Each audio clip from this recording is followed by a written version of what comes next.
Everyone thinks because you're a zombie, you don't know good coffee. Well, they're wrong. There's only one brew that gets my seal of approval. Deadly Grounds coffee is my guilty pleasure. The aroma is so intoxicating. It brings all of my neighbors out of the woodwork. Deadly Grounds coffee. Coffee to die for and zombie approved. It's good to get a little deadly. Use the front door! Oh, they're so disgusting.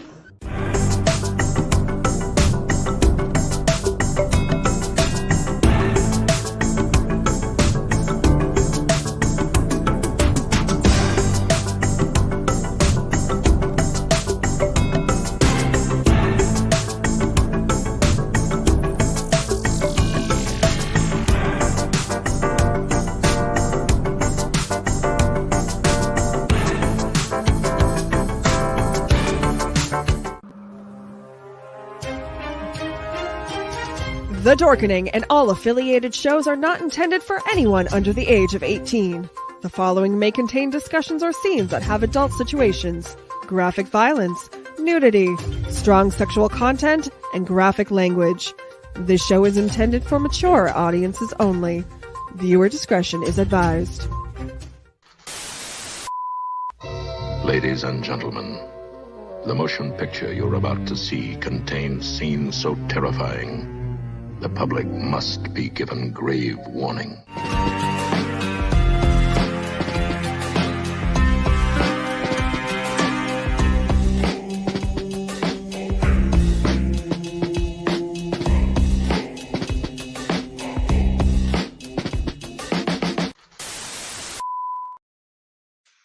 Hello and good evening.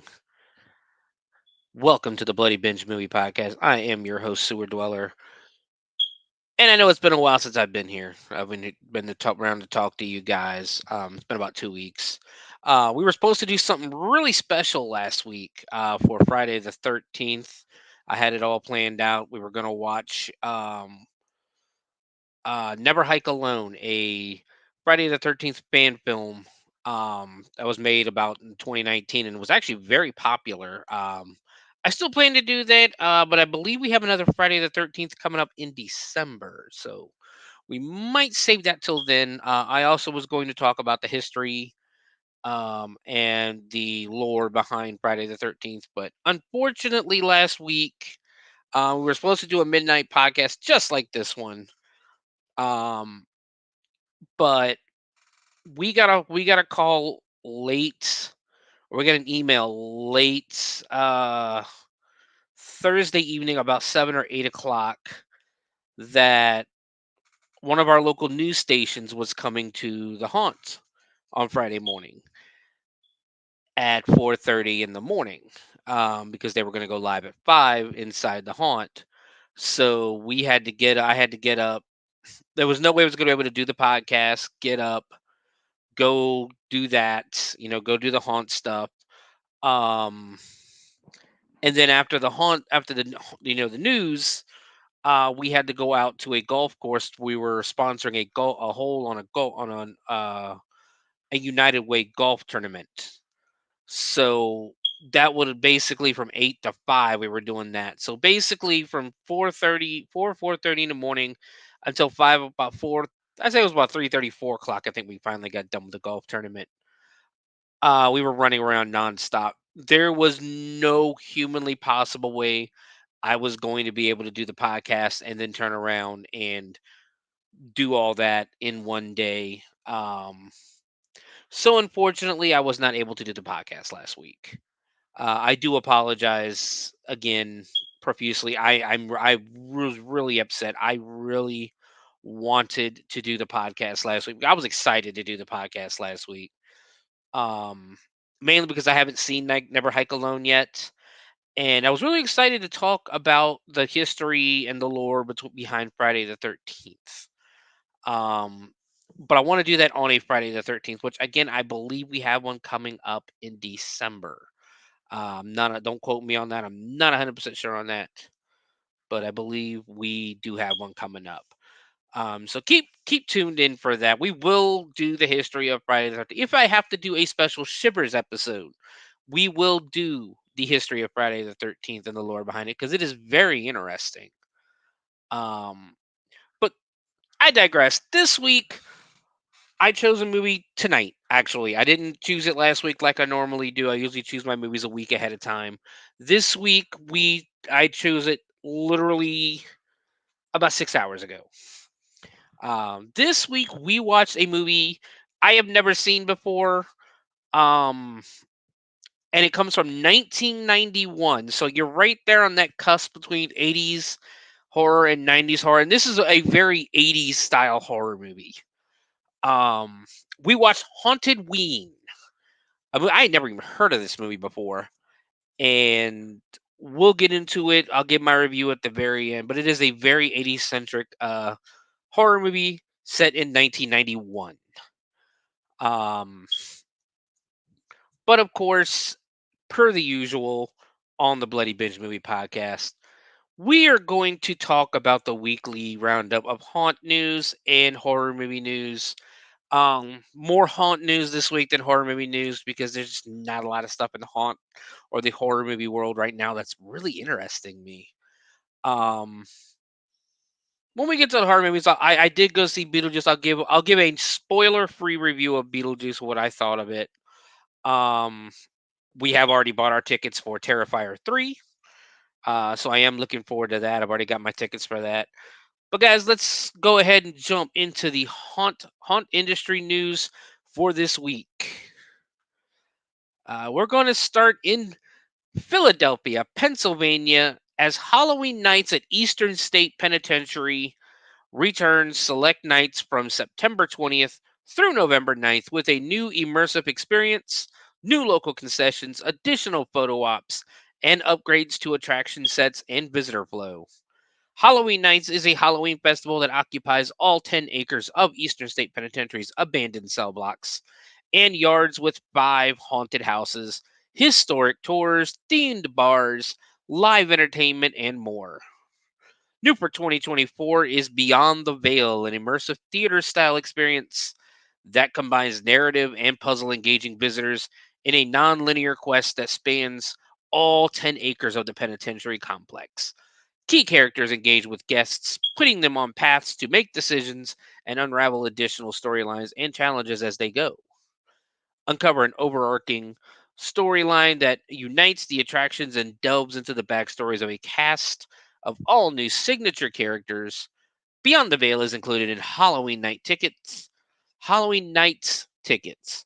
Tickets are on sale now starting at $39 to $70 for general admission, $59 to $89 for VIP. Let's see. I know I got the what is it? Okay, so that is. I've got the web page right here. So you've got 5 haunted houses, historic tours, theme bars, lounges, live entertainment, and there's just if you could look at the website, which is easternstate.org/Halloween, um, there's a lot of stuff here. You've got Pumpkin Plaza, the Bloodline Lounge, S'mores and Lore, The Crypt, Kaleidoscope Hall, Speakeasy at Al Capone's Cell, Bazaar Bar, Nightmares, Fair Chance Beer Garden, Hospital Flashlight Tour. I believe that's the Machine Shop. I can't read this one because it's why is it like that? Here, view all attractions. Let's see what it brings up. There we go. That's better. Big Top Terror and Delirium. Delirium is a 3D haunted house. Machine Shop is a haunted house. Hidden away from the world is a long forgotten machine shop. Evil pervades this space, an evil with one mind. Let's see. No, don't. Sorry, I thought somebody was messaging me. Somebody was, but I thought it was somebody important. Let's see. Where did I was I right here? Nope, wrong one. There we go. Evil pervades the space, an evil with one mind, but with many bodies. Will you survive, or will you just become just another cog in the machine? The Speakeasy at Al Capone's cell. For those who don't know, Eastern State Penitentiary became famous because Al Capone was kept there. Al Capone, of course, the world famous gangster, responsible for the St. Valentine's Massacre in Chicago, committed all kinds of murders, all kinds of brutal attacks. Um, one second, guys.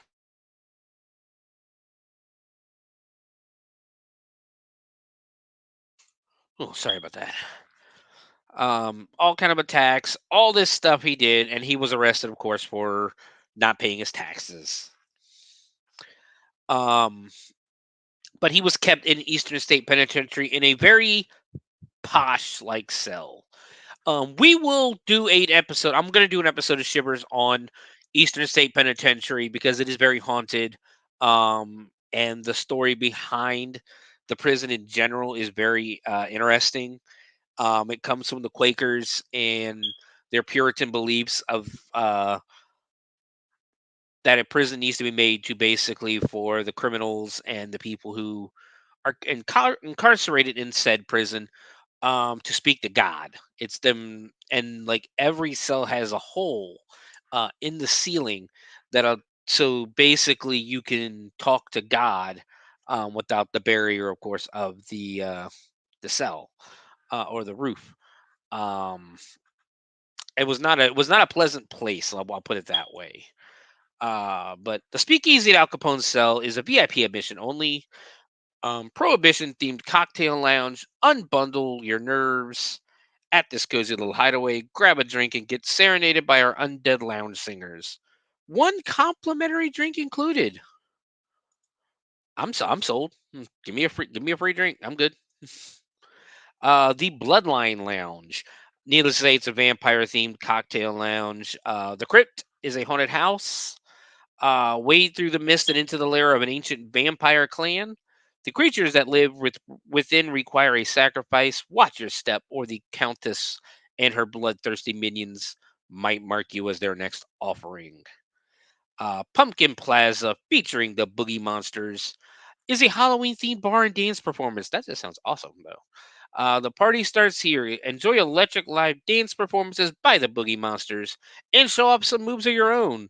Pumpkin Plaza is also the perfect selfie spot featuring hay bales, skeletons, and pumpkins. The Hospital Flashlight Tour. This is a 20-minute guide-led flashlight tour, walking tour. It is an extra $12 if you wish to go on it. At the door only. Includes souvenir flashlight. Learn more about Eastern State's medical history. Visit the operating room and other fascinating spaces. One of the interesting things about that is you get to visit it at night, in the dark, and scare the shit out of yourself. Um, the Fair Chance Bar Beer Garden. Beer garden and museum programming, soak in the night air, enjoy a triple bottom beer, and down north pizza. So yeah, you have Big Graph and prisons today. It's museum exhibits. You learn about criminal justice today with the award-winning exhibits on mass incarceration. The Big Graph and prisons today. The Voices of Eastern State highlights audio tours, a self-guided audio tour, 20-minute version of our audio tour recorded especially for Halloween nights with narration from actor Steve Buscemi, featuring the voices of people who were incarcerated or worked at Eastern State. You have the Kaleidoscope Hall, which is a projection light show, s'mores and lore, campfire ghost stories. Bizarre Bar, which is a carnival themed bar. That's probably where I would spend a lot of my time because I do like carnival themed stuff. Big Top Terror, Haunted House, of course. Needless to say, it's a circus themed haunted house, and Nightmares. Uh, Haunted House. As sleep paralysis sets in, there's no escaping the terrors that lurk in the shadows. Mr. Sandman conjures up a menagerie of frightening personalities, all dead set on trapping you in your worst nightmares forever. I've had sleep paralysis growing up, and it's fucking terrifying. But yeah, Eastern State. It's if you're in Pennsylvania, go check them out. It's promises to be a very good time. In all honesty, moving a little further north to New York City. New York City's iconic Village Halloween parade returns on August 31st with a feline twist.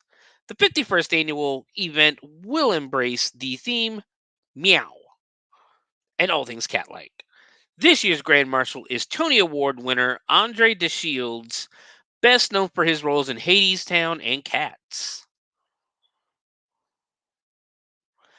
Parade director Jean, I think it's Jean Fleming, invited everyone to channel their inner cat lady with whiskers and to join the festivities. This Halloween, we step out of the shadows and onto the streets to celebrate our inner cat ladies. Whether you're a solitary soul or a playful spirit, tonight we come together, quirks, claws, and all. So put on your whiskers and tails and join us as we dance in the moonlight, Fleming said. Parade start time and route. The parade begins at 7 p.m. and will start at 6th Avenue from Canal Street to 15th Street.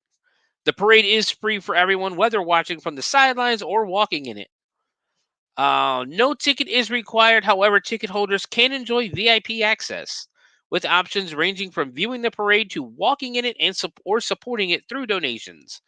Tickets are available on the website at various levels, including skip the line entry, early access to the parade, VIP level 1, standing admission, VIP level 2, a director's chair seating section, Cat Ladies Unite, special theme section of the parade. Costumes are required. Can you join the parade? Skeleton puppets in the village Halloween parade. Skeleton puppets in the village Halloween. What the hell? Yes, all those in costume are welcome to join the parade. The lineup begins at 6:30 p.m. on 6th Avenue, south of Spring Street. Participants are instructed to approach the start only from the south at Canal Street and 6th Avenue. So if you're in New York City and you want to go to the Village Parade, I mean, go ahead. Cats aren't my thing. I like cats, the animal, but cats is a theme for a Halloween parade. I don't know about that one. Um, so yeah, we're gonna move a little back down to Pennsylvania as another more sad news comes out. Portals of Fear haunted attraction in Pittsburgh, Pennsylvania, will not operate during the 2024 season due to an unforeseen real estate logistical issue. And this is the release from their website. Portals of Fear haunted attraction announces a hiatus for the 2024 season. Portals of Fear haunted attraction, a beloved staple of Halloween festivities, announces with regret that it will not be operating for the 2024 season due to an unforeseen real estate logistical issue. While we understand this news may come as a disappointment to our loyal fans and community, this pause presents an exciting opportunity for us to evolve and enhance our attraction. We are committed to providing a thrilling and unforgettable experience for our visitors, and during this hiatus, we will be focusing our efforts on rebuilding and retooling Portals of Fear into a more developed and professional interactive experience. We have always been dedicated to delivering top tier scares and entertainment, and this year will allow us to take our haunted attraction to the next level, said Charles Morrison, owner and creative director of Portals of Fear. Our team is hard at work planning new ways to surprise, excite, and terrify our guests. We are looking forward to unveiling a bigger and better attraction experience in 2025, with more excitement, more scares, and an expanded schedule that will truly set us apart. Fans of Portals of Fear can expect a completely revamped experience when we reopen in 2025, featuring a state of the art attractions, innovative, interactive elements, and spine tickling scares that will redefine all that was done in the past. We are eager to introduce our region to this new and improved Portals of Fear and appreciate the community's patience and understanding as we work diligently to create something spectacular. We will continue to provide updates on our progress and sneak peeks of what's to come via our website and social media channels. We thank you for your continued support and look forward to welcoming you back in 2025 for an experience like no other. Um, it sucks. I hate hearing haunts not being able to open. Um, it just sucks. It's you don't want to hear about that. And there's been too many haunts this year. This is like the fourth or fifth one that I've read about. Um, that has had to close their doors. this season for one reason or another. One of our local ones in Columbus, Carnage, had to close their doors earlier this year, but thankfully they found a way to open them. They will return. I believe they're opening next weekend, the 27th. Is I believe their opening night. I do hope we get to go through an industry night with them because I do love Carnage. I think it's one of the better haunted houses in the state. What do we have? Hello, Stefan. Hello, hello, and welcome to the show. I'm really bad about reading the comments, guys. So if I miss it, I do apologize. Um, I'm really bad about seeing them. Uh, But moving on, we have mark your calendars for the 85th Tom's River Halloween Parade on October 21st, or October 21st, October 31st, 2024. Join the festive atmospheres as floats, bands, and costumes parade through Main Street. Arrive early to catch all the excitement on Washington Street and Hooper Avenue. The Tom's River Halloween Parade is over a month away, but we're all getting ready for the big night. Mark your calendars for the 85th Tom's River Halloween Parade on October 31st, 2024. Join the festive atmosphere as floats, bands, and costume parades through Main Street. Arrive early to catch all the excitement on Washington Street and Hooper Avenue. You know, this article is not telling me where it is. The Tom's River Halloween Parade is over a month. Yeah, we've already read all that. 8 things you need to know about the Tom's River Parade. The Tom's River Halloween Parade will be on Halloween this year, Thursday, October 31st, 2024, and usually starts around 7 p.m. People will be lining the streets of downtown Tom's River a couple of days before the parade with their lawn chairs for their front row spot. The parade route begins at the Tom's River Shopping Center on the corner of Highland Parkway and Route 166. The parade travels down Main Street, turning left onto Washington Street and ending at the corner of Washington Street and Hooper Avenue. Registration for the parade is the day of the parade. Halloween, Thursday, October 31st. They make sure that you know Halloween is only Thursday this year. Starting early in the morning at the Tom's River Fire Company, one firehouse at 26 Robbins Avenue. Tom's River Halloween Parade is a lot of fun. It is the second largest Halloween parade in the world. Get there early, grab something to eat at one of the delicious Tom River eateries, sit down and enjoy over 100,000 spectators. I'm sorry, sit down and enjoy. Over 100,000 spectators come to the Tom's River Halloween Parade. Uh, yeah, it's a parade. I mean, that's really the best I can I can give you. It's a parade. I don't know where Tom's River is. I when I found the article, I guess I probably should have looked up that because it doesn't really tell you in the article. I thought it did. But we're gonna move on because the haunt. What is it? Where is it? The Haunted Attraction Association of America has put out their top 50 haunted houses for the year. Um, I'm gonna go through a few of these. I'm not gonna go through all of them because 50 is just way too much. Here's the thing about the Haunted Attractions Association of America. They're a pay-to-play group. Um, to get on their list, you have to pay.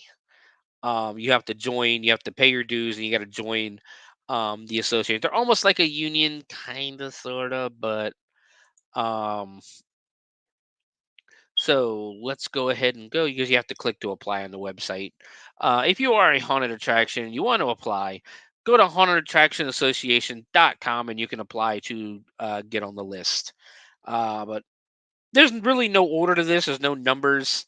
But some of the ones on here we have Akron Haunted Schoolhouse in Akron, Ohio. I've heard really good things about that one. I haven't gotten to go up there, of course, but I have heard good things about it. Black Orchard in Shelbyville, Kentucky. I really want to go to Black Orchard. I've seen videos, I've seen their TikToks and everything, and I want to go to Black Orchard really badly. But it's like almost 5 hours away from us. It's like in southern Kentucky. So it might happen eventually. I don't really know. Um, Boone Hall Fright Nights, Mount Pleasant, South Carolina. Haven't heard of that one. Um, Creepy Hollow Haunted House in Sharon, Texas. Dark Hour Haunted House in Plano, Texas. I've heard of Dark Hour. Factory of Terror in Canton, Ohio. I've heard of them. One of the largest indoor haunted houses in the world. Fear Factory in Salt Lake City. I have heard of Fear Factory. They're supposed to be really good. I've seen some videos. They look pretty fun. Fear Farm in Glendale, Arizona. Of course, one of the most well known haunts out there for people in the industry, at least. Field of Screams in Lancaster, Pennsylvania. They go all out every year. They really, really do. Field of Screams, Montana, Victor, Montana. Fright Haven in Stratford, Connecticut. Fright Nights in West Palm Beach, Florida. We've got Fright Nights West in Daniels, West Virginia. Frightland, Middletown, Delaware. Frightmare Farms in Palermo, New York. Ghostly Manor in Sandusky. I've not really heard of Ghostly Manor, surprisingly. Halloween Nights at Eastern State Penitentiary. We just talked about that in Philadelphia. Haunted Hollow, Rockwood, Pennsylvania. My original haunt, the I'm sorry, go back. Haunted Hunt Club Farm. It was not called the Haunted Hunt Club Farm when I was there. It was the Hunt Club Halloween Festival. They changed it after I moved away, but now they are the Haunted Hunt Club Farm because there's 3 attractions, maybe 4 now. Think I read somewhere that they're 4. I know they open next week. They're not even open yet. Another one I've heard of and I really want to check out: Headless Horseman Hayride and Haunted House in Ulster Park, New York. Hobbs Grove in Sanger, California. The House of Torment, Austin, Texas. 100 Acres Manor in Pittsburgh, Pennsylvania. Hysterium Haunted Asylum in Fort Wayne, Indiana. I have heard of them. Legends of Fear, Shelton, Connecticut. Los Angeles Haunted Hayride, of course, in Los Angeles, California. Malice Manor, another one I've heard of, in Clarksville, Indiana. Nashville Nightmare in Nashville, Tennessee. New Orleans Nightmare in New Orleans, Louisiana. Necropolis, an underground haunted house. I I had a chance to go there. Unfortunately, it was at a convention. We decided to stay and watch the Metallica cover band, and I don't regret it because it was an awesome time. It was an awesome show, and it was awesome people around. Um, Niles Screen Park in Niles, Michigan. Oklahoma Asylum in Nowata, Oklahoma. Penhurst Haunted Penhurst Haunted Asylum in Spring City, Pennsylvania. I've heard of Penhurst. I did not know they did a haunted house at Penhurst. Piney Acres Scream Farm in Greenfield, Indiana. Reaper's Revenge, another one I've heard of, in Scranton, Pennsylvania. Scaregrounds PDX in Portland, Oregon. Scarehouse in Pittsburgh, Pennsylvania. Shocktoberfest in Sinking Spring, Pennsylvania. Sinister Tombs Haunted House, Eastview, Kentucky. Spook Hollow in Marquette Heights, Illinois. Spooky Ranch in Columbia Station, Ohio. I have not heard of them. I have not heard of them. Stillwell Manor Haunted House, Anderson, Indiana. Terror in the Corn in Erie, Colorado. Terror on the Fox in Green Bay, Wisconsin. One of the greatest haunted houses I've ever been to. Dent Schoolhouse in Cincinnati. They are amazing. Um, it is in a legitimate haunted schoolhouse. I know they had their issues on opening night with some kids. And I think at one point there was gunshots in the area, not not at the haunt, not revolving in the haunt. It's just a couple of idiots nearby, basically. And then did we'll talk about this in a second because there's a lot of people doing this. Devil's Attic in Louisville, Kentucky. I've heard of them. I gotta watch some videos. I have not watched any of their videos or anything. The Haunted Farm in Hendersonville, North Carolina. The Haunted Hotel in Louisville, Kentucky. I've heard of them. Haunted Hydro Experience in Fremont, Ohio. The Haunted Hydro Experience is at a legitimate. It's a haunted dam or it's a haunted hydro plant. Um, like it's supposed to be legitimately haunted. So I've heard really good things about them. I can have to watch some stuff. 13th floor haunted house in Chicago, Illinois, Denver, Colorado, and Phoenix, Arizona, as well as San Antonio, Texas. Another local one is down near Cincinnati. It's actually in Newport, Kentucky, which is right over the river. The USS Nightmare. You get to actually go through a haunted house on an old riverboat, um, which is probably really cool. Haven't got to see it yet. Wizards Orchards or Weirds Orchards Night Terrors in Ypsilanti, Michigan. Uh, Woods of Terror in Greensboro, North Carolina. That's just some of the ones they've got listed on here. I'm pretty sure there's a lot more. Um, and of course, Hell's Dungeon in Dayton, Ohio. We are not on the list because we did not pay to be on the list. We have not joined. I don't believe we've joined the Haunted Attractions Association. But I think we're still one of the best ones out there. So yeah, the list is up on hauntedattractionsassociation.com. So go check that out when you get a chance. But moving on, we're going back to my hometown, my home area, Williamsburg, Virginia. Busch Gardens, Williamsburg. Didn't have a really good opening weekend for Hallow Scream at Busch Gardens. Um, in case you haven't, in case you've been living under a rock and you haven't really been paying attention to social media lately, almost every single theme park in America that has a Halloween event or is going to be open later at night for the fall, um, has now put a curfew. Not only a curfew, but a chaperone policy in place. Um, Busch Gardens is one of the latest ones to do it. I believe that's what we're going to talk about with Dent. Dent Schoolhouse in Cincinnati has put one in place.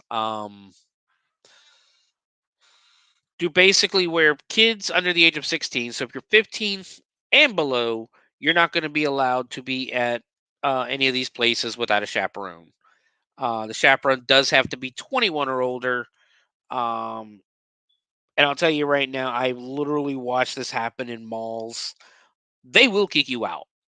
They will 100% kick you out if you cannot show them an ID that shows you're 15 years, you're over the age of 15, that you are 16 and above. So if you are 16 years old and you decide that you're going to one of these theme parks or anything, bring your ID because they will not take your word for it. Um, and it's something I agree with. We had an incident. What we opened our Hell's Dungeon opened last week. We had a couple of incidents where because people were just stupid. One of the incidents I was involved in because we had this group of young kids come in. They're probably preteens, early teens at the most. And one of these kids just had an attitude from hell the second they walk in. I'm the first scene. Just I'm not to blow anything up or anything. I'm the first scene this year at Hell's Dungeon. And right away this kid just had a straight up fucking attitude. And didn't want to do what he was told.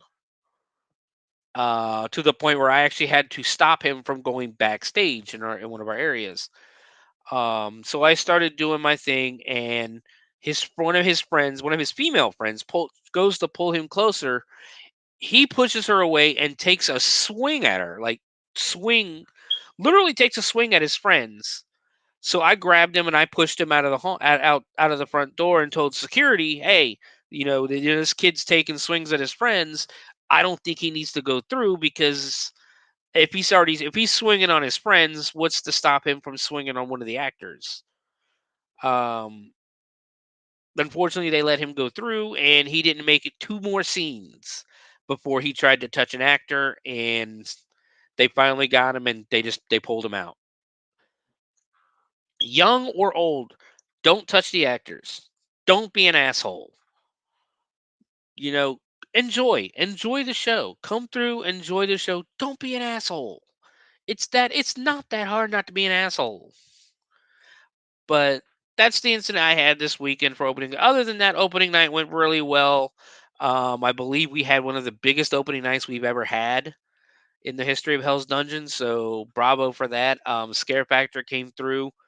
Don't necessarily agree with their rating, but um, it is what it is. I mean, everybody's got an asshole. Everybody's got an opinion. So take it for what you will. But going to Busch Gardens, basically there was an altercation involving several hundred people at Busch Gardens during Hollow Scream opening weekend. The disturbance began around 10 p.m. as the park was closing, and large crowds of people were making their way to the park's entrance at the France turnaround area. Um, I'm trying to think where they would be. France isn't necessarily near the front of the park, so I don't know like where, unless they're the only thing I can think of is they're going towards Germany, and then they're going to go down the stairs across the river and then back up the stairs in Scotland. Um, no, or they're over like France is like the middle of the friggin' park. I don't know why they say people are leaving. Like France is the middle of the damn park. Um, but let's see. Police said there was no weapons, injuries, or arrests involved in a public disturbance at Busch Gardens, Williamsburg, Saturday night, as hundreds of visitors exited the park during Halloween weekend. Opening weekend. The disturbance began around 10 p.m. as the park was closing and large crowds of people were making their way to the park's entrance at the France turnaround area.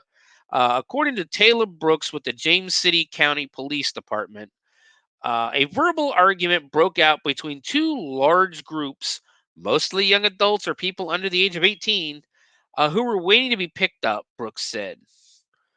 Uh, JCCPD and other local law enforcement who were already there as planned extra security for Hollow Scream immediately began dispersing the crowd, and additional local law enforcement were called in to help as the situation escalated. Brooks said some park guests indicated someone in the crowd may have had a gun, which led to the crowd dispersing further. A second brief dispute happened in the France parking lot, but quickly subsided with the arrival of more law enforcement. Um, Shortly after that, Brooks said a group of young people believed to have been part of the initial fight began walking back toward the remaining crowd at the entrance.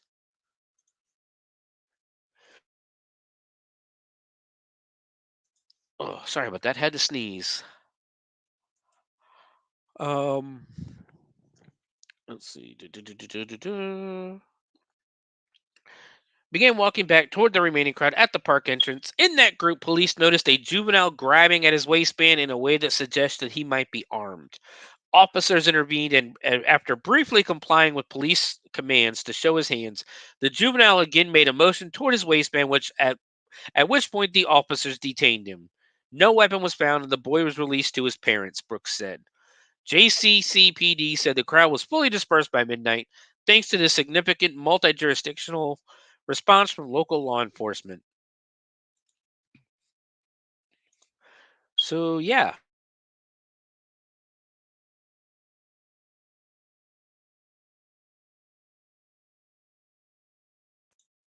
so yeah, they're used to that. It's you have that many people. You're talking thousands of people, especially for Hollow Scream. Hollow Scream is very popular at Busch Gardens, Williamsburg, because you don't have to buy an extra ticket. So you have all the locals there. You got all the people from Richmond, everybody from Hampton Roads. Which if you're from Virginia, you know Hampton Roads is the Seven Cities. You got everybody basically within an hour of Williamsburg. There's thousands of people. Um, to the point where I used to go, and if it was at a and if it was already if the parking lot when I would go to Busch Gardens and the parking lot was an overflow, I would turn my ass around and drive all the way back to Virginia Beach because I you ain't getting on anything. Um, and the police did it from the sound of it. The police did an amazing job keeping everybody together, keeping everybody under wraps and everything. So bravo to them.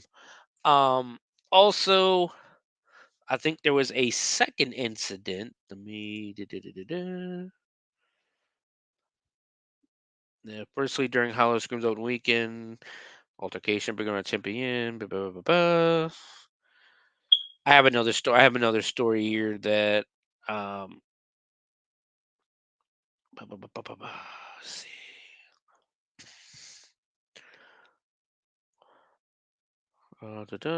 See exactly what I read already.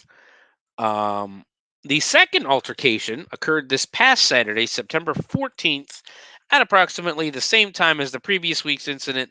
By the time law enforcement arrived, the individuals involved with the fight had departed. However, an 18-year-old guest approached police to say he had been stabbed. The individual was transported to Riverside Doctors Hospital, Williamsburg, with non-life threatening injuries.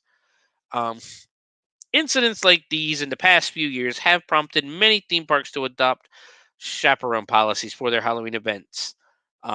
As of last weekend, Halloween Scream at Busch Gardens Williamsburg had not implemented any chaperone policy for their guests. Well, that changed today. Um, they 100% have a dropped a chaperone policy, at least as of today that I've seen. As they should. You're not supposed to drop your kid off and have everybody else babysit him at the theme park. That is not what haunt actors are supposed to do.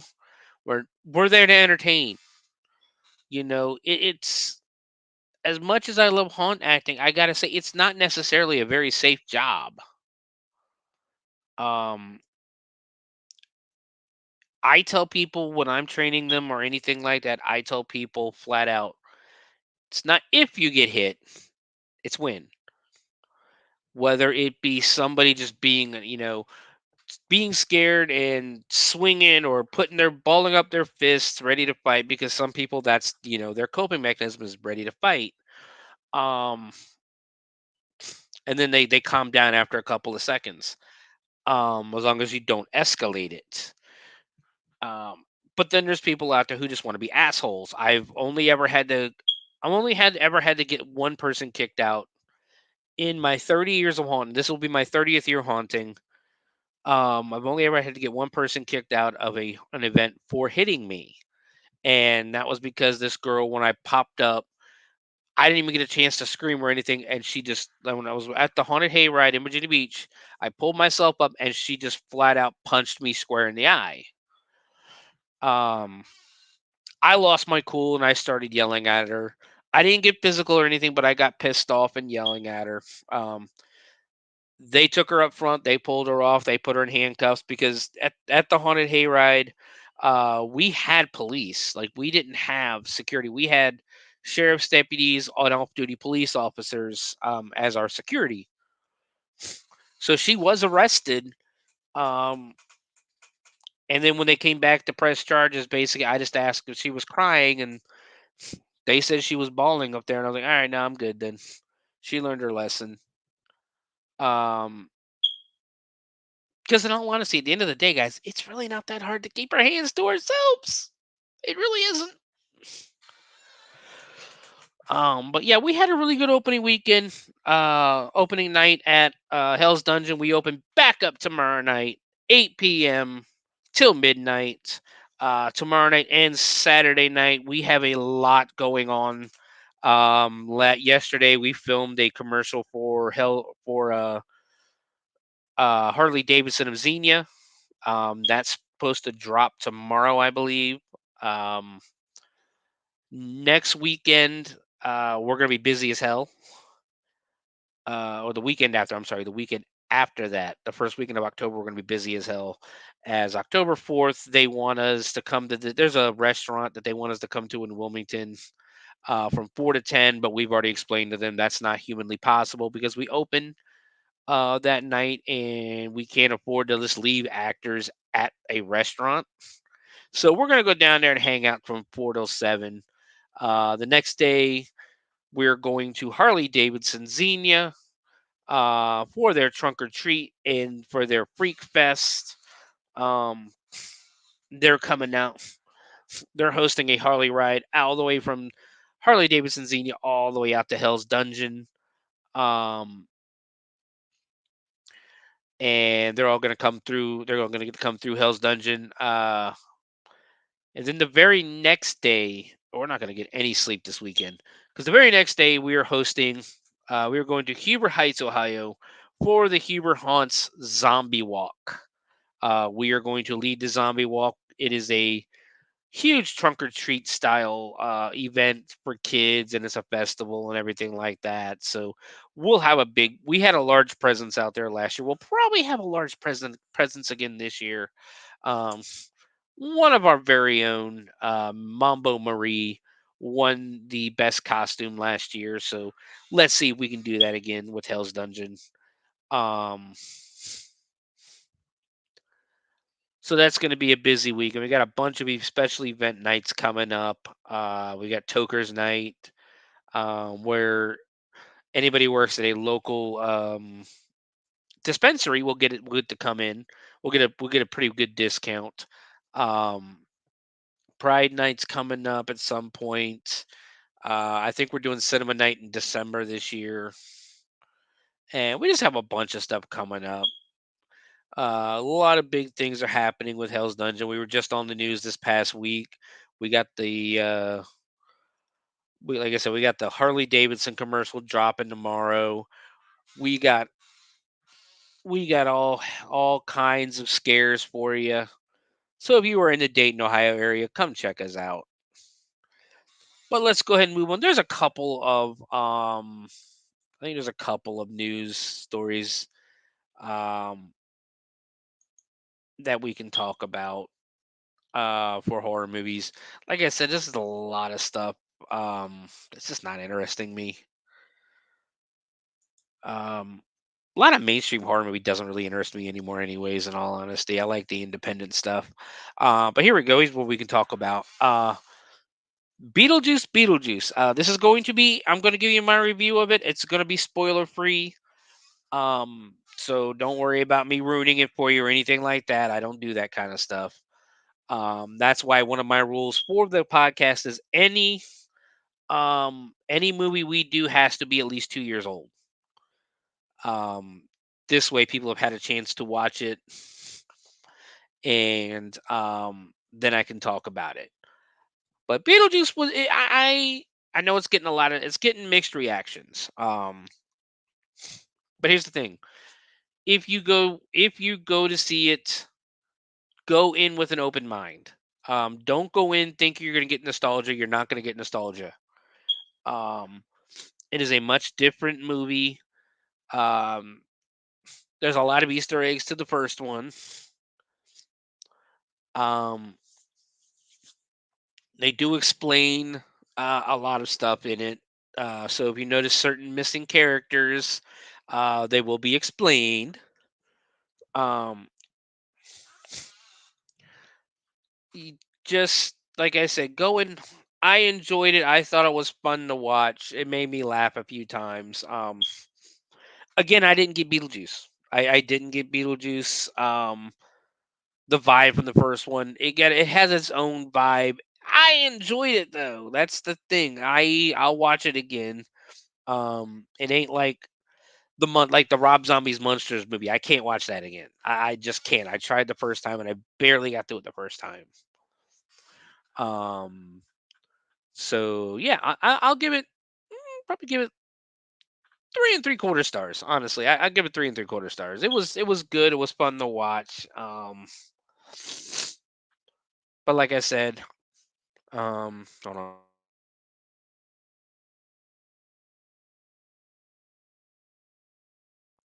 Sorry, my sinuses are acting up for some reason. Um, don't go into it for nostalgia. Don't go into it for anything else but to watch a fun movie. But let's get into some horror movie news. Silver Screen Con 3 event report. I guess it's an event. I guess this already took place. Yep, last weekend in Worcester, Massachusetts. Was a full circle moment for Silver Screen mastermind and Ice Nine Kills frontman Spencer Charnas, whose experiences attending Rock and Shock inspired him to start his own convention. So this is okay. This is Ice Nine Kills convention. Um, they're a very good band. I like them.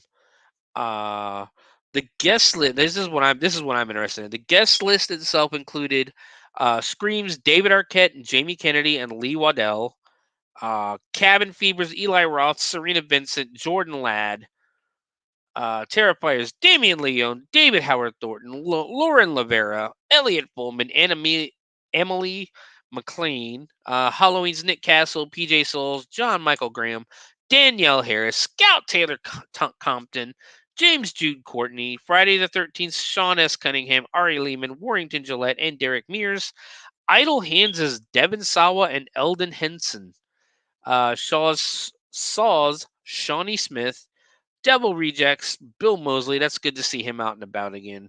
The Nuns, Bonnie Aarons, Super Troopers, Paul Soder and Eric Stolhansky, and Freddy's Dead's Ricky Dean Logan. This explains a lot because they had last week. We also had Horror Hound here in Ohio, in Cincinnati, and they didn't have a lot of people. I see now where the rest of the Scream people went. All the Scream people went over to Massachusetts. We had Robert Englund. We also had a lot of people complaining about how they handled Robert Englund's lines and stuff like that.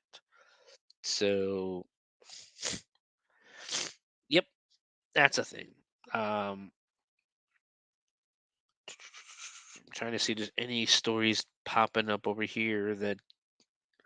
Because see, the stories that are going to interest me on here, they want just it's basically your trailers and things like that and videos that accompany it, and I just no, I can't justify putting them on here. So I'll tell you what, I've already been going for about 50 minutes now.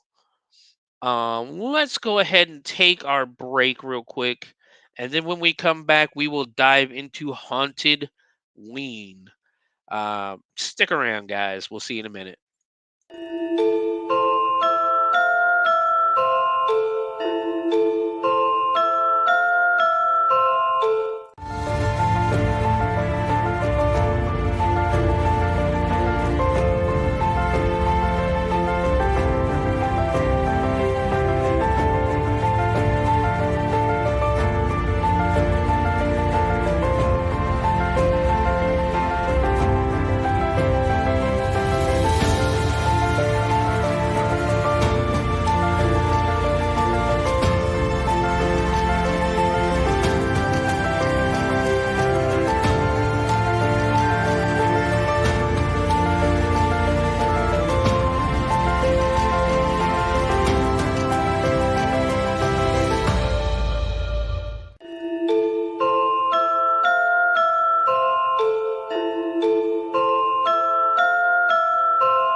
Greetings and shabibans. We are the Retro Reductopus Cephala Podcast, a long-form bi-weekly show that celebrates all the things that made growing up awesome. Yeah, that sounds good, but I don't know what all those words mean. I think what Parasite Steve's trying to say is that on Retro Reductopus, we explore a range of retro goodness, from toys, video games, and movies, to cartoons, and even snacks and school lunches. Oh. And we do it all with a positive spin, a slew of killer guests, and some very adult language. And you know what else is cool? No. This crazy show is part of the Your King Podcast Network with new episodes every Tentacle Tuesday. What's that? And if waiting 2 weeks for a new episode gives you a sad, know that we drop bonus episodes all the time, like the off-format Crow's Nest and an interview series we call The Brig.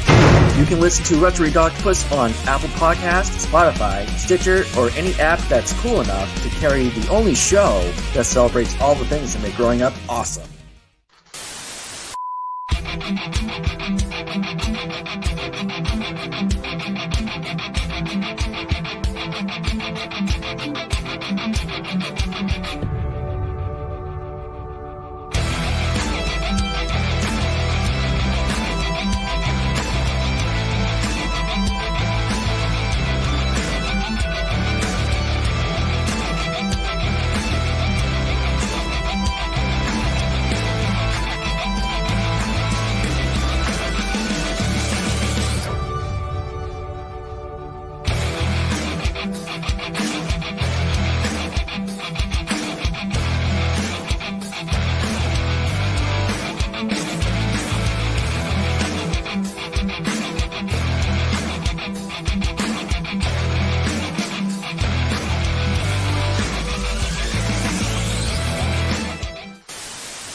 And we're back.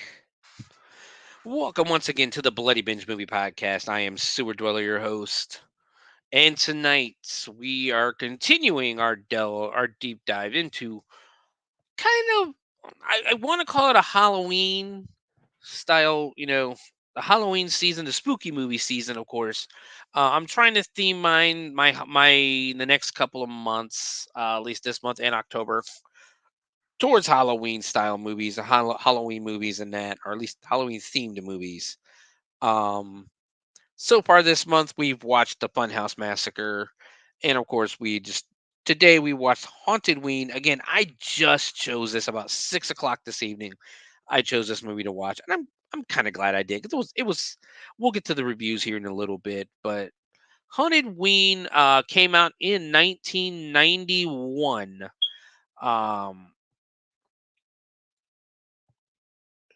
it was written and directed by Doug Robertson. Um, this is his one and only This is his one and only credit. He has not done anything else other than Hauntedween. Um, this is it for him. The movie stars Brian Blakely as Kurt. Let's see. He's got a little more things. He's got nine. He's got nine credits to his name.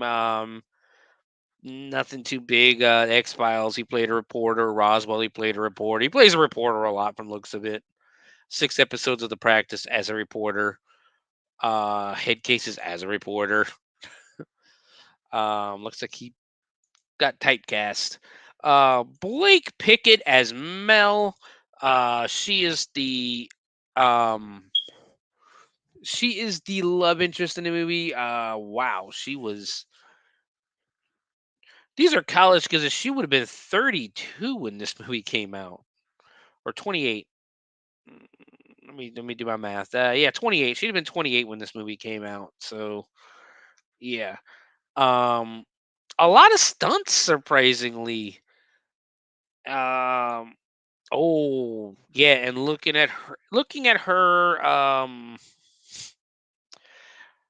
credits, it's a lot of softcore porn. Um, Honeymoon would have been her second movie. Her first one was she was in a TV show, Super Force, as girl number one. She went on to make Vampire Trailer Park, They Bite, Can It Be Love, the Swamp Thing TV series, on an episode of that. Hourglass as a model, Passion and Romance Scandal. Apparently, I guess she changed her name to Kyle Hunter. Um, yeah, Passion, Romance, The Exotic House of Wax, Confessions of a Lap Dancer as Josie Hunter. Now all of a sudden she goes from Kyle Hunter to Josie Hunter. Passion and Romance, Strange Desires, uh, Lust the movie, Butterscotch, I Am Not a Ghost, Hot Lust, Lola's Game, Sex Files, Alien Erotica, Sex Files, Digital Sex, and Sex Files, Sexecutioner. So she went on to do some things. Um, Brad Hanks as Hanks. He became one of my favorite characters in the movie. This is his only credit, the only credit he has. We got Leslie Stacy as Sally. Um, again, only at Even Angels Fall, and she was in a couple of episodes of Superboy back in 1990. So nothing major with her. Um, Ethan Adler, who plays Big Eddie Berber, the killer. This is his only credit. Um, Bentley Tittle as Bentley. Um, yeah, he's in a few things. Producer of the all new Mickey Mouse Club from 1989 with Britney Spears, Justin Timberlake, Christina Aguilera. Art department, and a few things. Acting though, well, that's so you get rid of that. As an actor, he was in 6 things. The Swamp Thing TV series, Vampire Trailer Park, and just nothing major. Um,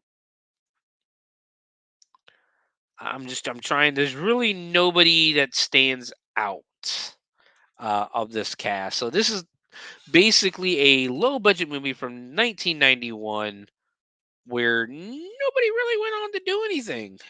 Um, we'll talk about the trivia and stuff like that later, but let's go ahead and jump into Hauntedween. The movie opens on a haunted house facade. It is called the House of Horror. We pan over a little bit to the right, and there's a kid sitting by the basically it's by the entryway to the driveway to the haunt, and he's just sitting uh, by the archway reading a famous Monsters of Filmland magazine. Which, if you were born in the 80s or 90s, you read these magazines a lot. If you were a horror movie fan, um, he puts on a green mask and it's got red hair. It's the mask you see in the picture in the center. Um, as a car full of teenagers pull up, they kind of greet him. They kind of give him shit. One of the guys shakes his hand. The driver hands him some money uh, and tells him to go ahead and keep the change and buy himself a new mask. They laugh at him. And they drive away. He's only really wearing the mask with like a gray sweatshirt and some jeans, so he's not really in a full-on costume, but it still doesn't look too bad, especially for the 90s. Or I guess this is supposed to be the 70s because the actual movie takes place 20 years later in the 90s. But they drive on in, and you can see the price. It's only $1 to go in. That's how long ago it was. It was $1 to go in the haunted house. Another car pulls up, and this young girl is inside, and she hands Eddie the money, and they drive in. Um, and like we're getting credits in between each scene, and that police car pulls up and asks Eddie how he's doing. Eddie doesn't answer, but Eddie doesn't really talk for the first 5 minutes of this movie. He just acts creepy. The police car drives away as Eddie basically looks incredibly bored, just taking the money. Um, He turns the sign to close and just goes off, basically walks up to the haunt. The guy letting the groups in, he turns and he's basically Eddie startles him a little bit. We find out this is his dad. He tells Eddie he's still too young to work in the haunt, even though he looks like he's about 16, 17 years old, in all honesty. But maybe he could work there next year, you know? Then he tells Eddie that he needs to go home and rest up because Eddie's mom says they have a lot of work to do in the morning. Then he as he has already he just let the last group go through. He decides it's time for him to go home as well. And who the fuck is gonna lock up the haunt? Who the fuck is gonna make sure that every group is out of there? Maybe it's just me working in a haunted house, but this asshole can't go home yet. Um, And that's what I put he decides to go home as people are still going through the haunt. That's just bonkers to me. Eddie turns and he looks at his father. Again, like I said, Eddie hasn't said a word for the first 5 minutes of the movie. And then, of course, as I write that, Eddie takes off the mask and says, "Welcome to the House of Horror." And he walks off camera as more credits play. He's walking around the building and he just keeps repeating to himself, "Welcome to the House of Horror. Welcome to the House of Horror." And he then sneaks inside the ventilator. There's some sheet metal on the blocking the entry to the basement or the ventilation system. He moves it out and he climbs into the ventilator. He's climbing through, he's crawling through the ventilation system, Die Hard style. And the entire time he's just repeating to himself, "Welcome to the horror house. Welcome to the horror house." Um, we cut and then the last group of kids going through, and it's a very well done scene, done up scene. The actors saying his lines, and then a teen in a black T-shirt with face paint stands up and screams "boo" at them. Now, again, this may be me as a haunt actor. I will fire you on the spot if you're working for me in a haunt and you say boo. You no. Now, again, this was the 70s, so. But I love the little girl because this little girl bitches him out so much and just looks him dead in the face and goes, "You're not very scary." Bravo, little girl. Bravo. Little girl starts calling for her mother now because one of the rules you go to a haunted house, you stay together at all times. She's been separated from her group. She's by herself in the haunt. She bumps into Eddie and asks if he knows the way out. Eddie grabs a candle and gestures for her to follow him. And for some reason, I don't think he's taking her outside. We walk with the little girl and Eddie for a moment, and he moves a board. He basically just moves a board in the wall, and has her go inside, and he closes it behind him. Um,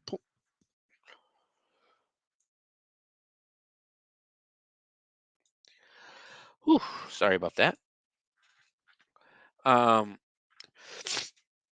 he pulls the panel shut as we cut outside to the final group leaving.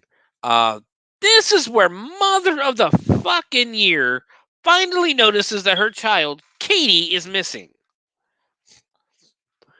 She's been gone for about 10 minutes at this point.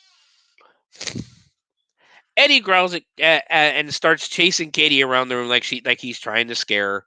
They run in circles and she jukes the shit at him, like jukes him right out of his shoes. Um, he corners her and he starts approaching. She jumps back because she's scared. Eddie slowly takes the mask off, and we now see that little Katie has impaled herself on a very pointy piece of wood that probably should have been taken care of before the haunt opened. Um, Katie starts spitting up blood, and Eddie holds up a machete and just whacks her with it, basically, apparently killing her. It's safe to assume that he's killed her. Eddie crawls out of the vents and runs off into the fields because there's blood everywhere. We see the facade of the House of Horror, and we hear the mom of the little girl scream. We cut to Eddie. He's sitting up in the field as if he just woke up, and we have Eddie's mom telling him that they have to go away for a little while. Uh, that's the whole opening of this movie, and that was almost like 10 minutes long. And I was really impressed. It was actually very interesting. They didn't show the kill, but it's a little girl, so it's a child. So I kind of know why they didn't. Plus, it's a low budget movie. So you're not. That kill, I was fine with not being able to see. But very good opening to the movie. I enjoyed it. Hopefully, if you guys watch it, you'll enjoy it too. You can watch this on Tubi for free, by the way. 20, we get the 20 years later image, and we are at a cabin in the woods with an older woman. She's washing dishes, and then it cuts outside, and there's a man cutting wood with an axe. Um, the older woman comes out asking where Eddie is with that wood. So basically, this is Eddie and his mama. Eddie's mama grabs her chest and she falls over. Eddie comes walking over with a stack of wood, and we see Eddie's mama is laying on the deck. He grabs the back of her head in distress, mama, mama, no, doing that. And there's blood. He screams no, and it echoes. We then cut to a van with its side doors open, and Eddie places his mother's dead body in the van and tells her it's time to go home. Again, well done scene. Kind of explains his insanity and things like that. So I'm still okay. I'm okay with this movie so far. We now cut to Top Hill State College in Reguals,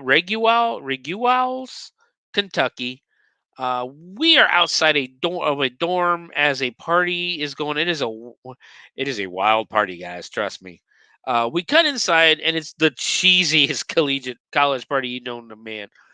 It is basically every college movie stereotype you can think of. First, we get a guy. This is Bo.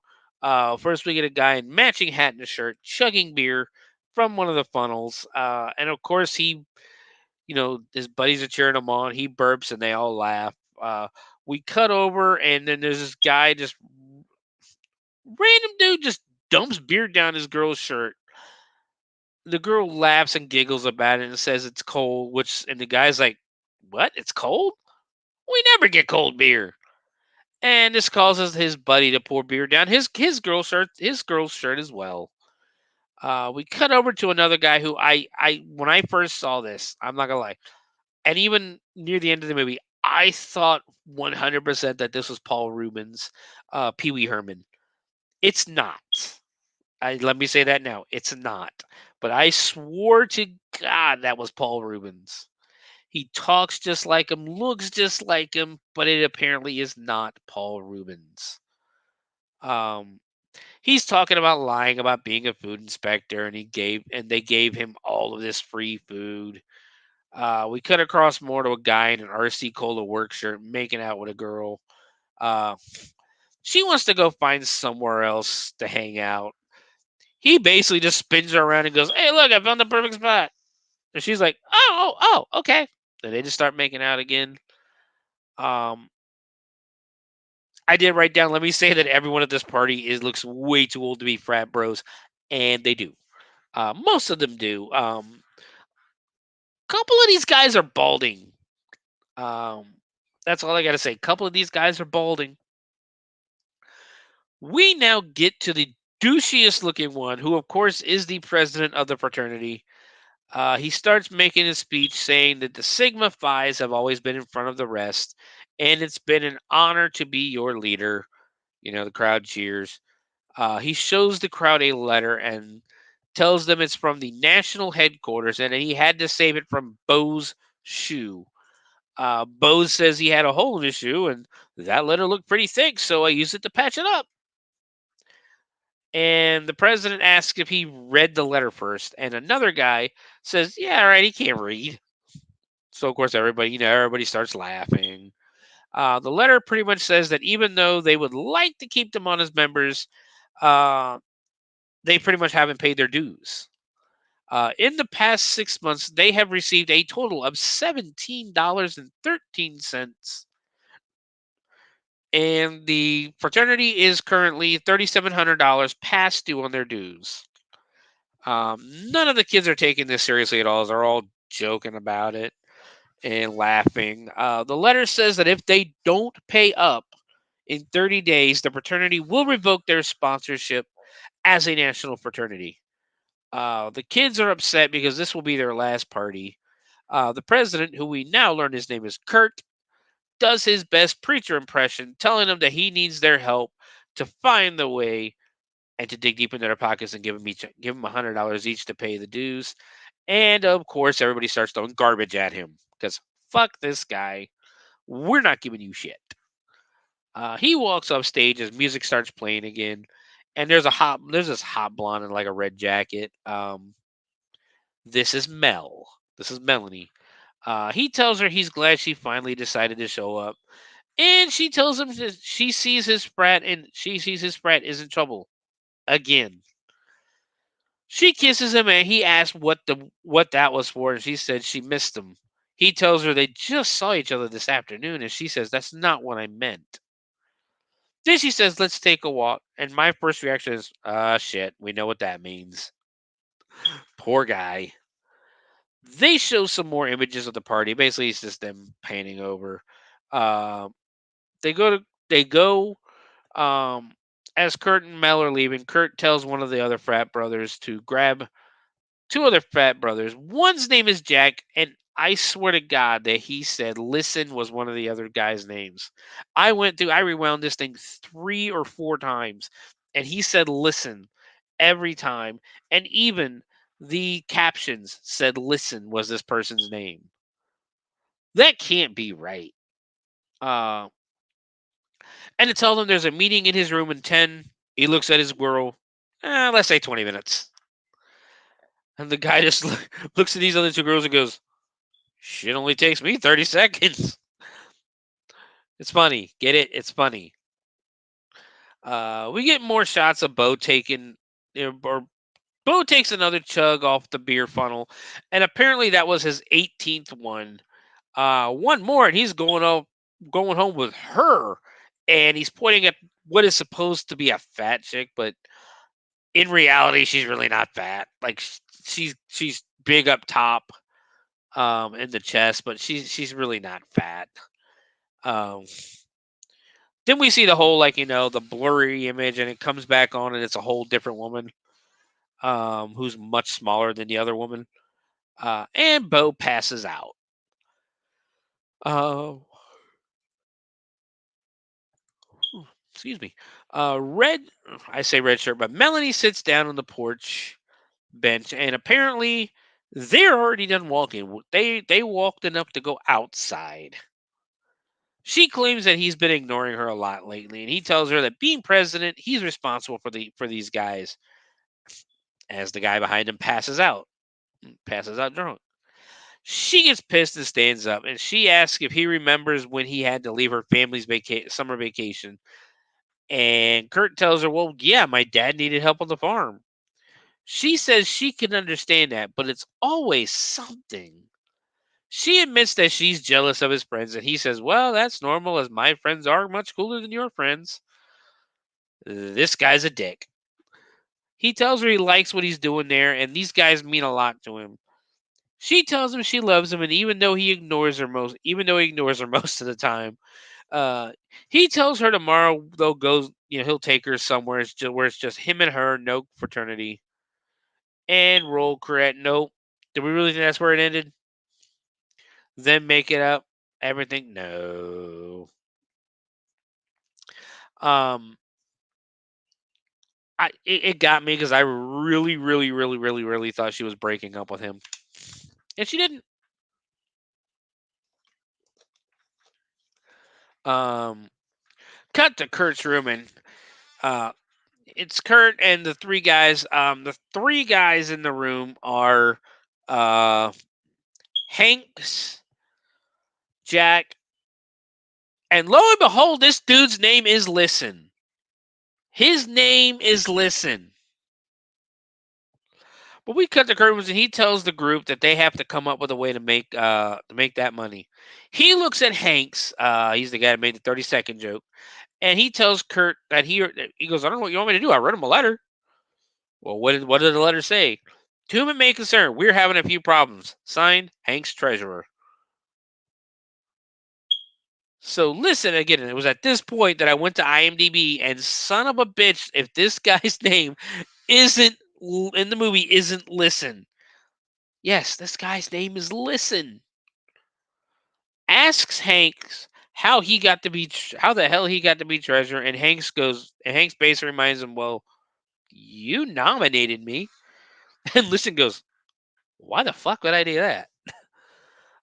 Jack suggests a car wash, and Hank says, "Fuck that. Let's just steal." He doesn't even like washing his own car. "Let's just go steal a car and sell it." Kurt reminds him that last time they had a car wash, they made $120 total. Listen suggests raking the neighbor's leaves, as it is that time of year. Hank says they aren't in college to work, they're in college to use their minds. He suggests robbing a liquor store because everybody does it. And at this point, I think Hanks is not a very good idea, man. Jack says the neighbors hate them anyway, so that's off the table. Hanks suggests asking Kirk's dad for money. Again. Kurt says they can't ask him for any more money because he's basically tapped. Then Hank suggests throwing another party, and this time charging people to get in. Kurt doesn't like the idea of charging people, but Listen and Jack convince him. Hanks is put in charge, and this kind of pisses Hanks off a little bit because he's like, "I used up all my brain power, used up all of my brain power coming up with the idea, and now I got to do manual labor too." This dude is like really country as well. Um, the next morning, we see Kurt and Jack walking through the house when another guy comes up, which I believe was Bentley. and tells him that Melanie called about an hour ago. Kurt said he was supposed to call. Kurt basically just goes, "Fuck, I was supposed to call her back." He says he'll just pick her up and offers Jack a ride somewhere. Jack asks what Kurt and Melanie are up to, and Kurt says, I'll probably just take her to the lake. The way Kurt talks is he's treating this like a chore. Um, Also, Kurt didn't pack any kind of swimsuit or bag or anything like that to go to the lake with. So, what is he planning to swim in? Um, we cut to the lake, and there's Melanie and Kurt. They're both covered in sunblock or suntan lotion. Um, and she rolls over and she asks him to rub some oil on her back. He undoes her top and starts rubbing oil on her back. And then we see a pontoon boat racing towards them, and there's a bunch of people cheering on it. They both sit up quickly, and at 23 minutes 24 seconds, we get our first very quick boob shot as Melanie is topless. You get a quick glimpse of her boobs on about two separate occasions right there. She covers herself up with a towel and goes running off. And it turns out that the people on the pontoon boat are from the fraternity. Um, and there are two more topless women on board. Hanks tells Kurt that the fundraiser party is tonight, and Kurt tries to explain to Melanie that he did not know they would be there. The group takes off in the pontoon, and he tries again to explain that he really didn't know they were going to be there. He suggests going for a drive on the other side of the lake. She agrees as we get some more filler of them driving around. Kurt stops all of a sudden, backs up, and he's in front of the old Berber house. Um, and he wants to stop because he's seen pictures of this house before. Kurt wants to go exploring, but Mel is pissed because she was talking a second ago, and I guess he ignored her. The two go walking towards the house. Mel asks if he thinks anyone lives there, and they both say this place is pretty fucking scary. It's pretty creepy. We see a deformed face peeking out from behind a curtain, and I wrote down, "Hold on a damn minute. If that's Eddie's face, if that is Eddie, his face was not deformed in any way whatsoever. I mean, it was Jason Voorhees level deformed. So I don't know where they got that from." Kurt inspects the lock and chains a little too long for my liking, and he gets upset because it's locked.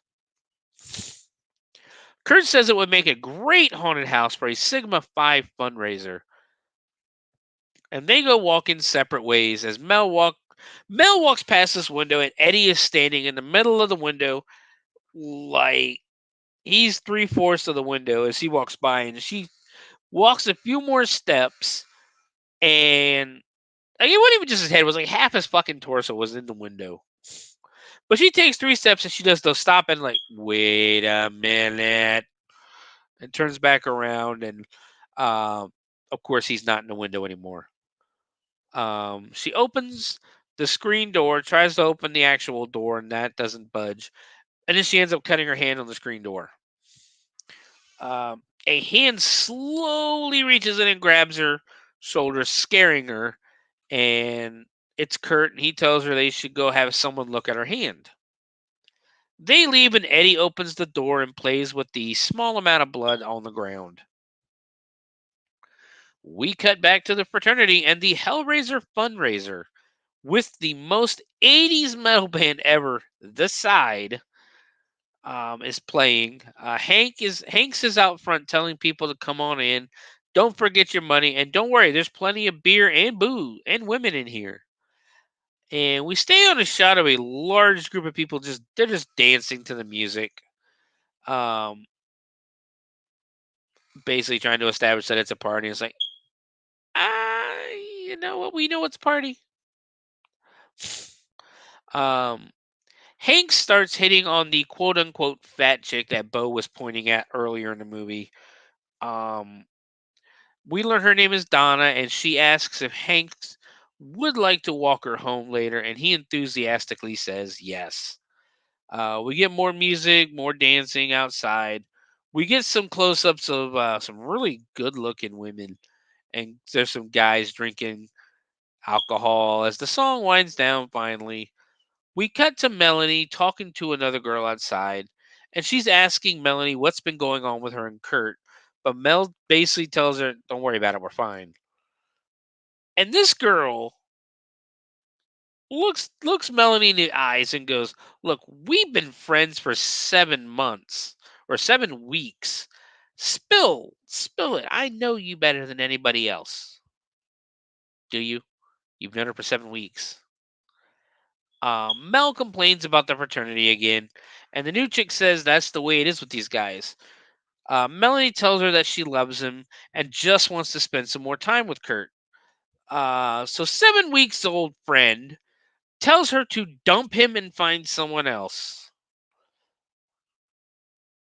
That is the worst possible fucking advice to ever give someone. Um, Sally, who is the friend, tells her if he really gave a crap about her, he'd fight for her. Melanie says she can't dump him because they've been dating for a whole 6 months. Not a whole 6 months. Sally keeps pressuring her to dump him. It's like every other word's like, no, dump him. Come on, do it. Do it. Dump him. Sally says if Melanie dumps Kurt, he'll follow her and to trust her because she knows guys.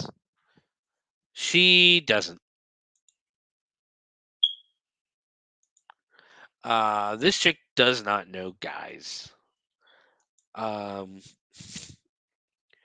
Cut back to the parties. The band starts up again. All of a sudden, the old band from earlier pulls up in front of the frat house. We cut to Kurt serving drinks in RC Cola cups, and he sees Mel crying, so he asks her what's wrong. And she says they need to talk because nothing has changed. Jack walks up and asks how Hanks is doing. Hanks says another 1,200 people and they're good to go. Well, now Jack tells him that he needs $40 for another keg. Hank says he just gave him money for a keg 20 minutes ago, but Jack says they need another one. He talks Hanks into giving him the money basically. Then we cut outside and we get a POV of the van as Hanks closes up shop for the night. Well, he didn't really close up shop, but he's taking his suit off. Let's put it that way. We get more shots from Eddie's point of view walking up to the house, and we briefly see his silhouette on the frat sign. Eddie knocks on the door, and Hank tells him it's $3 to get in, and Eddie tells him he's not there to party. Hanks asks him not to shut them down, and Eddie says he wants to help them. Hanks asks him to write it. He goes, "All right, you want to help us? Go ahead and write a check for $3,700." Eddie tells Hanks about this old abandoned house that would make a great haunted house. Hanks knows it's the Berber house. He hands Hanks the key and tells him that they have permission to use the house. He tells Hanks that he's a Sigma Phi just like him. Hanks wants him to give him the handshake and apparently gives him the correct shake. You never see Eddie's face. What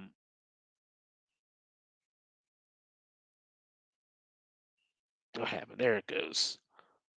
Eddie leaves and Hank still looks suspicious. We now cut to Kurt chasing down Melanie, who doesn't stop.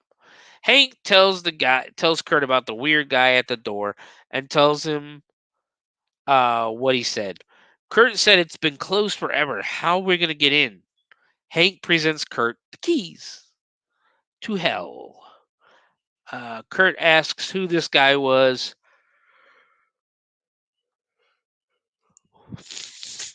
And Hank says it was a fellow Sigma Pi.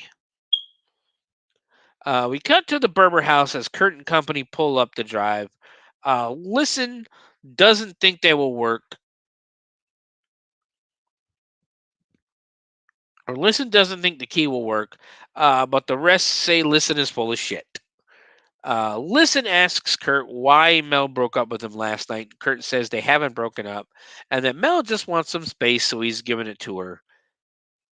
Listen is very smart and asks him why do you think that a break, that that doesn't count as a breakup.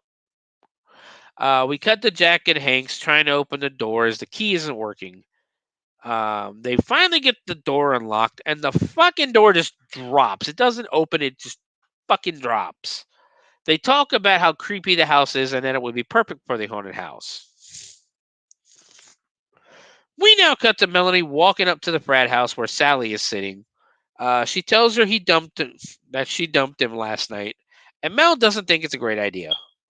Sally tells Mel the guys are at the Berber house because some guy walked up, gave them a key, and told them they could have a haunted house there to raise money. Mel says maybe if everything goes right, he'll have more time for me. Sally tells her he's not the only guy around, and Mel says, yeah, I'm finding that out. Now we cut to the outside of the Berber house, where the frat is about to start building their haunted house, and Hank yells, what more could a guy ask for? And from the back, we hear someone yell, permission. Hanks asks who invited him, and everyone turns around to look at the sheriff. The sheriff asks what the hell they think they're doing out there, and Hanks tells the officer that they have permission to be there, as they have a key. The sheriff asks who the hell would give them a key to this old place, and Hanks says it fits the lock. The sheriff tells them he's going to be keeping a very close eye on them. I don't think he will. While they are out there, we get some more late 80s, early 90s rock music as the building montage starts up. And there's really nothing special. It's just a montage of them building and pushing things in, and some of them kissing and things like that. There's nothing major. Cooking some food, drinking beer, all that good stuff. And then Mel flirting with Bentley. Um, we now cut to the campfire as the gang is hanging out around the fire and some straw bales, which is not very safe. There's a guy with a guitar. His name is Ferris. And he asks everybody what they want to hear, and everybody basically they do the Freebird joke. And then for the first time ever, someone starts singing Freebird. He only knows the first verse, though. Melanie is sitting with Bentley and is really starting to piss Kurt off. One of the girls stands up and wants to tell ghost stories. She reminds everyone that her daddy is the sheriff, which, why the hell didn't she tell Dad to kick rocks earlier when he showed up for the party? Or when he showed up to the property? Like, that doesn't make sense. She goes into the story that 20 years ago, a little girl was murdered in the Berber house. She says the house used to be a fun place for families to go to. They found the girl in one of the rooms with her head cut off and a mask laying on the ground, on the floor beside her, blood everywhere. Hank says people get murdered all the time. She says the woman who owned the house left the town that night with the little boy. The girl says her daddy says the little boy did it. He talked to a lot of people that night, and that he was weird because he read monster magazines and stuff. And apparently I'm weird because I read monster magazines and stuff. The groups make jokes about the girl cutting her own head off. Guitar guy getting a joke head. A head joke. He basically looks at his girlfriend and goes, well, speaking of head, he tells Joanne, his woman, that they should go swimming. She tells him she didn't bring a suit, and Ferris just goes, well, honey, I don't want to go swimming with your swimsuit. And she pretty much goes, oh, okay. And they head off to the lake. Hanks tries the same thing with his woman, and she pretty much tells him to fuck off. We cut to Ferris and Joanne by the water. Joanne starts to strip, and guitar guy, or I put the guitar guy, but Ferris says this is his favorite part of the movie. And we see Eddie pull his mask down over his face so he isn't deformed. It's just a really good mask. She asks him if he really wants to go swimming because it's going to be very cold. And we now get topless Joanne as she walks very sexily towards the water. We cut to Ferris watching her, and Eddie pops up behind him, lifts him up against the tree, and hangs his ass there with a machete through the throat. Topless Joanne doesn't hear a fucking thing and starts calling to Ferris and telling him that she's cold. She tells him if he doesn't get out there in 3 seconds, she's going to freeze to death. And then we get a close up, very clear shot of Joanne's goods, and they are very nice. She plays in the water a little bit. The water's only coming up to her waist. Eddie comes up from behind her, twists her head all the way around, killing topless Joanne. The scene ends with Eddie carrying Joanne's body away. The next day, we cut to the group handing out flyers for their haunted house. Kurt is pumped because with the money from the haunt, they can pay up their dues. And they talk some more about how weird it was for that guy to just randomly show up and give the keys to the house. Then Hank says what's really weird is Ferris and Joanne never came back last night. Ugh. Sorry, guys. From skinny dipping last night. Kurt says those two pretty much fuck like rabbits, so he's sure they're fine. He asks Hanks where Mel slept last night, and Hanks told him that she slept by Bentley, but don't worry, they didn't do anything. Hanks says he kept an eye on them all night. Hanks says he needs to see a couple of things. He sees a couple of things he must attend to, and tells Kurt he'll see him later. Melanie walks up and tells Kurt how good the house looks, and Kurt basically just cops the biggest attitude with her. She asks if he's mad at her, and he does the whole, why should I be? Mel says she doesn't know because Kurt won't talk to her. Kurt says he thought I thought I was giving you space, the space you wanted, and maybe you should go talk to Bentley. Mel basically just goes, well, maybe I will. Or maybe I will go talk to Bentley, and maybe we'll do more than talk. We cut to Eddie in his mask, he's setting up some more stuff in the haunted house. There's some chicken wire, red paint on the walls that say kill room, and he takes his mask off, but we still don't see his face. We cut to Bentley watching television, and Kurt sits down beside him.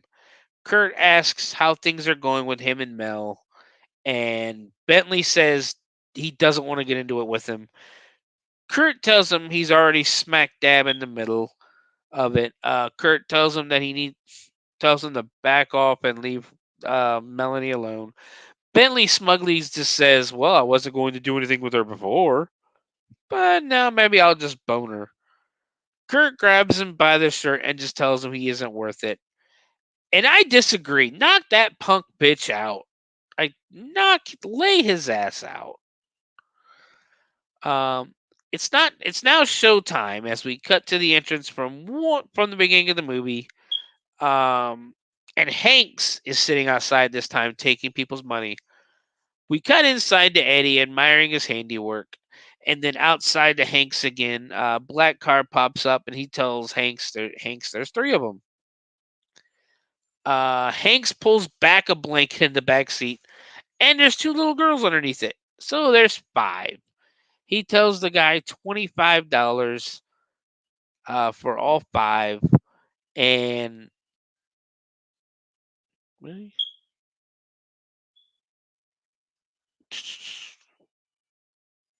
Oh yeah, that is $25 for all 5, and the guy in the car is basically saying, man, that's a lot of money. Remember when $25 was a lot of money? We now cut to the very long line, to go inside the haunt. Bo is doing the dad's job from earlier. Of talking on the microphone. The name of the haunt is, of course, Hauntedween. We cut inside where a group of 4 guys are behind a wall drinking from a keg, and one guy says it's 3 girls, and we go to a wall of hands that reach out and grab. Um, we cut to a doctor's scene where Sally is on a table screaming while the doctor is working on another patient. He grabs a flamethrower. Yes, you heard that right. A flamethrower, and asks if anyone needs a wart burned off. We see the group behind some chicken wire as the dentist.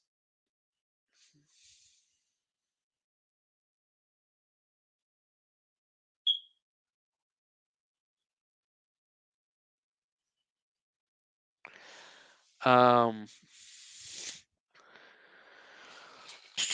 we see a group behind some chicken wire as the doctor shoots the flames out at the group.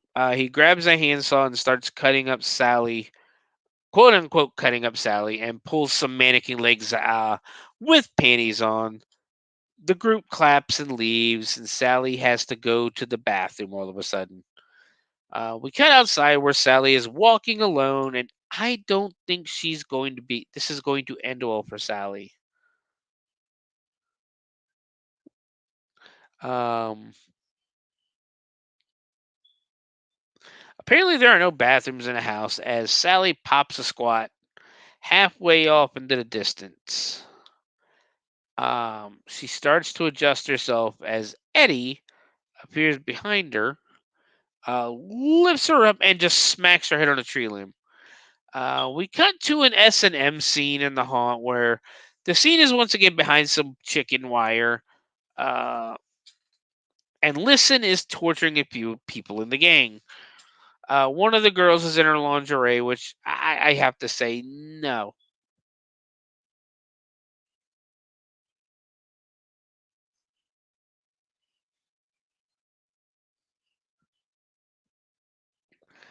Um, One of the girls is in her lingerie, which I have to say I have never worked in a haunted house where the girls were working in lingerie.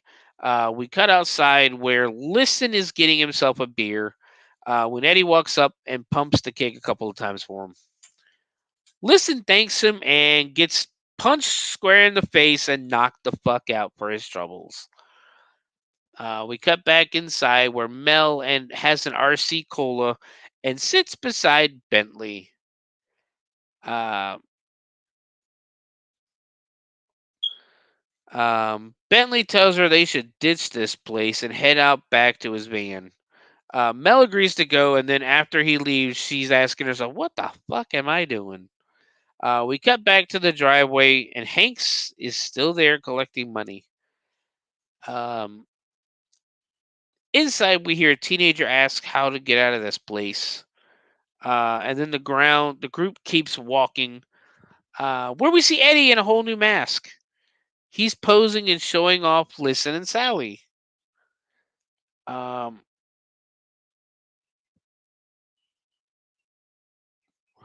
Sally is now awake and is crying. He undoes Sally's gag and she starts screaming that this isn't the part of the haunted house and that this guy is a killer. The group starts to cheer him on now, um, saying how great of an actress she is. Eddie revs up a chainsaw and gets close to the group as they cheer him on. He walks over to Sally and the group tells him to kill her. He drags the chainsaw on her neck and she basically drops dead immediately. Um, the group cheers as Listen wakes up. Um, the group cheers as Listen wakes up. He looks around and sees Sally, Joanne, and Ferris's dead bodies. Um, He looks over in the rocking chair where the deteriorated body of Eddie's mama sits. Listen starts to scream as a new backdrop falls down with strikes and balls on it. Listen starts to panic as he tries to tell the group this isn't fake. Eddie walks in front and just shoves a baseball into his mouth. It is to note at this point, I noted that we really don't get to see a lot of the blows or the kills as it cuts away every time. Eddie picks up a bat with very large spikes, changes his mind, and just picks up a regular aluminum bat. As Listen struggles. A kid tells Eddie, "Batter up, dude." Eddie swings and the kid yells, "Strike one!" Another girl yells, "Strike two!" And then she yells to take his head off. Eddie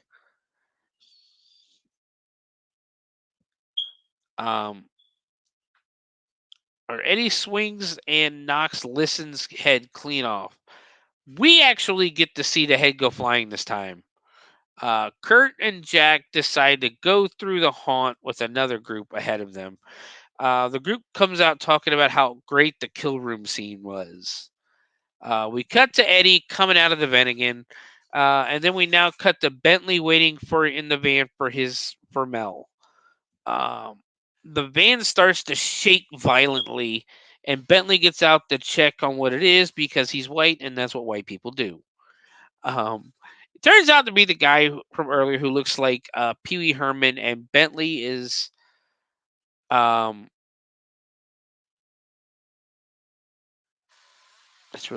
Bentley tells him to beat it because he's waiting for Melanie. Pee Wee leaves, and Eddie pops up behind Bentley, grabs him with the noose, and somehow being grabbed with the noose around your neck knocks you out. Because dude was knocked out. Back inside the haunt, Mel is in the S&M scene again, and Kurt looks at her. She gets up and leaves, and he goes after her to talk to her. And now Mel has the attitude. He tells Mel that he was trying to give her the space she needed, and she thanks him for that and says she figured some things out. He says he did too and that he loves her. She asks if he means that, and he says, yes, I really do. Mel says Sally was right and that he'd come chasing after her. Kurt says he thought he lost her, and Mel tells him, you never lost me. You had me the whole time. They kiss and make up, and Eddie just pops up behind him and gives him a double noggin knocker. For those who don't know what a double noggin knocker is, it is that move where you grab two people's heads and smack them together. It hurts. Jack and the final group walk out of the haunt, and we cut to Hanks reading a Playboy magazine. He looks around, and there's nobody coming, and decides, well, with this being my idea and all, why shouldn't I be able to go see the mama? Why did I put mama? Oh yeah, that's right, because that's what he says. He wants to go see the haunt. We cut inside to the cool room again, and the group cheers for Bentley to hang, but Eddie shakes his head no. Then he goes to Kurt and shakes his head no again. Eddie takes the tape off of off of Kurt's mouth, and he asks, "Who are you?" And Kurt asks him who he is. Eddie just stares at him in the mask. And then we then go to Melanie, and the group is yelling for him, or then he then goes to Melanie, and the group is yelling for him to slice her up. He does have a small scalpel and starts to slice her on the duct tape midsection.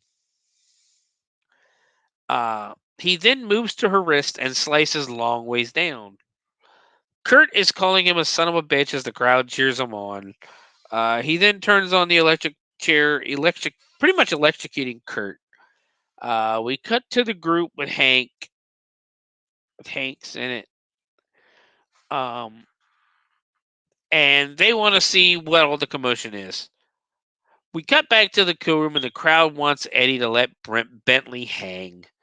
Bentley yells at the group that this is all real. Bentley Basically, he kicks the board.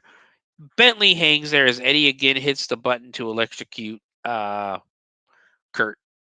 Hank reaches the end and sees everything in the room, and all of his dead friends. Hank screams and everyone looks at him and he tells them this is the part of the house that's real, and everyone screams and he's really getting them. Or everyone screams that he's really killing them and goes running like it's chaos. Hank gets the torch and starts cutting through the chicken wire with it. He cuts down Bentley, who surprisingly isn't dead. Eddie sneaks away through the ventilation system and runs outside to get into his van. Kurt goes to check on Melanie, who isn't moving. Excuse me. Hank walks over to the vent as Eddie pokes his head back up, and Hank shoots the flamethrower down the vent at him. Hank tosses the thrower down and stumbles outside and falls down. Jack checks on him and he tells Jack that he cooked him like one of his mama's homemade biscuits. The vent kicks open and Eddie comes out in a new mask, but this one does have smoke coming out of it. We cut to Kurt and Melanie on the porch. He's holding Melanie. Kurt tells her she's going to be all right, and she tells him that she loves him. Sheriff shows up finally, and he goes running. And we cut to the shed where the van breaks through the barn and goes off speeding. He stops beside the cop car for some reason, and Kurt decides to go after him, leaving Mel alone by herself again. Kurt reaches in. Basically, Eddie had stopped to lean out and pop and slash one of the cop's tires. Kurt reaches in and grabs the gun from the police car and goes running off after the van. Eddie finally removes his mask and half of his face is burnt. Kurt pops out and Eddie almost runs him over. Kurt takes 2 shots with a double barrel shotgun and blows the fucking van up. It blows up, guys. The van is on fire and all of a sudden starts up and speeds off into the night in flames. Roll credits. What the fuck? Did Melanie live? Did Bentley live? Did anybody else live? They leave so many questions. Oh. But do a little trivia. Filmed in and around Bowling Green, Kentucky, many of the actors were students at Western Kentucky University at the time. Featured in Red Letter Media's Best of the Worst series. The name of the college in this film is Top Hill State College, which this was filmed around Western Kentucky University. Western Kentucky's nickname is the Hilltoppers. And this is the film debut of Blake Pickett.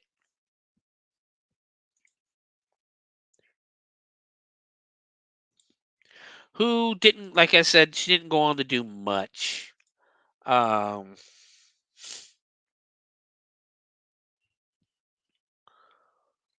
to see. There's no financial information, of course. Doesn't shock me. Featured in Pop Culture Beast's Halloween Horror Picks, Hauntedween 2015. I think that's gonna do it, really. So let's get to my review. My review. I enjoyed watching it.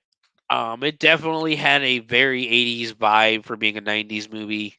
And I had a lot of fun watching it. I think it still holds up.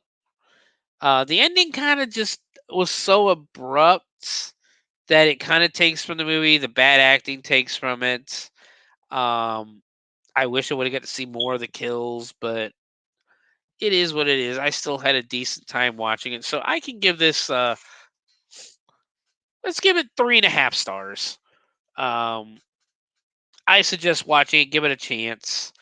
Like I said, I enjoyed it. Surprisingly, I've never heard of it before. I watched it for the first time tonight, and I kind of enjoyed it.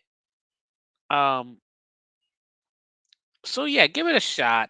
You can find it on Tubi TV. I don't know where else you can find it, but I watched it on Tubi. Um, so that's gonna do it this week. Um, Thanks for joining me late at night, early into the morning hours. It is 2:15 Eastern time right now. So where can you find me? You can find me on all social media at the Bloody Binge Movie Podcast, on X, on Facebook groups, on YouTube. Um, if you're interested in listening to any more of my episodes, the audio versions are available for download anywhere Spreaker posts their podcasts.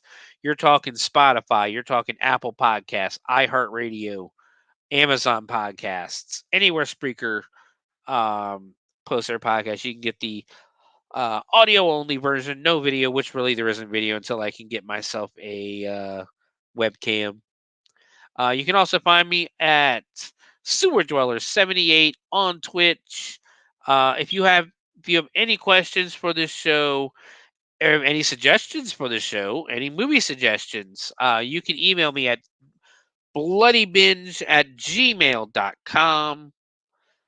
You can also find me every Friday and Saturday night for the month of September and October at Hell's Dungeon in Dayton, Ohio, Easttown Shopping Center, 3866 Linden Avenue. I'll be there most nights.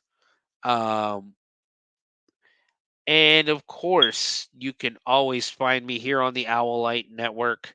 Um, Wrestling is supposed to be coming back, so we'll be doing more wrestling podcasts, hopefully. Plus, a little something new down the line after Haunt season. I might be tackling, and I believe Raz and Matt will be helping me with. So we'll see what happens there. Um, but other than that, guys, I hope everybody enjoyed this show. I hope everybody enjoyed Hauntedween. Be good to each other. And of course, watch more horror movies. See you next week.